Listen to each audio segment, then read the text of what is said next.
Hello everyone, welcome to my world.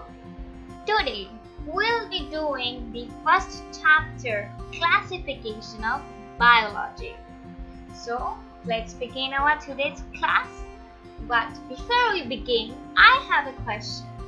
Do you know what is the characteristics of living things? Yes, let me help you to get your answer. But before, let me tell you, biology is the study of living things, which are often called organisms. All living organisms, whether they are single-celled, multicellular, or plants or animals, have the following characteristics: movement, respiration, sensitivity, growth, reproduction, excretion, and nutrition. Now let me explain you more deeply. The first one is movement. What is movement? Movement is an action by an organism causing a change of position or place. The next thing, respiration. Respiration is the chemical reactions in cells that break down nutrient molecules and release energy. Remember, it happens in all the cells. The next thing, sensitivity. Sometimes we feel cold, sometimes we feel very hot. Remember, it's a special characteristic which the living beings have. Now, what is sensitivity? Sensitivity is the ability to detect and to respond to the changes in the environment. And the next thing, growth. Growth is a permanent increase in size. In all the living things like plants, animals, we experience the growth. When we are babies, we are at least 17 centimeter in an inch. But when we grow up, we reach till at least 5 feet, isn't it? Anyway, reproduction. Reproduction is the process that makes more of the same kind of organism. And reproductions can be of different type. In flower, it's different. In human, it's different. And the next thing, excretion. Here we can see an excretory system. We all know the excretory material are possessed in kidney, and it passes through the urethra, and finally we take that out by your urinary bladder. So what is excretion? Excretion is removal from organisms of toxic materials and substances in excess of requirements.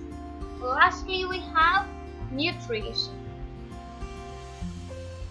Nutrition is taking in of materials for energy, growth, and development.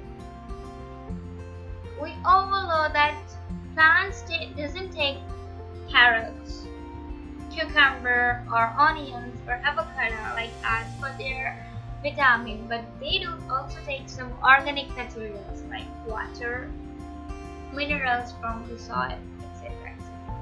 In short, doesn't matter what is the type of the food or nutrition, we all living beings require nutrition for our growth. Now the complete twist.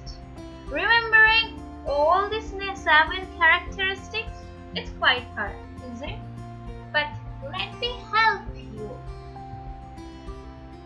One thing what we can do is taking the first letter of each of these characteristics and make a word.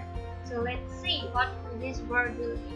Yes, that will be Mrs. Grain. So remember that name, Mrs. Grain. You will quickly get the review of all the characteristics, and there is no possibility of missing one.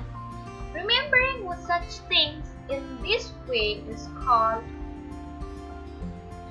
mnemonic. Mnemonic gives a structure which is easier to recall. This structure may be a word or a name or a phrase. addition to this, if we study the living things under a microscope, we will get a result like all living organisms is made of cells. Either it's plants or animals. Everything. The building blocks of our body is cells, and these cells have the following feature in common: a cytoplasm, a cell membrane. I hope you can see on the screen the cell membrane. A chemical called DNA.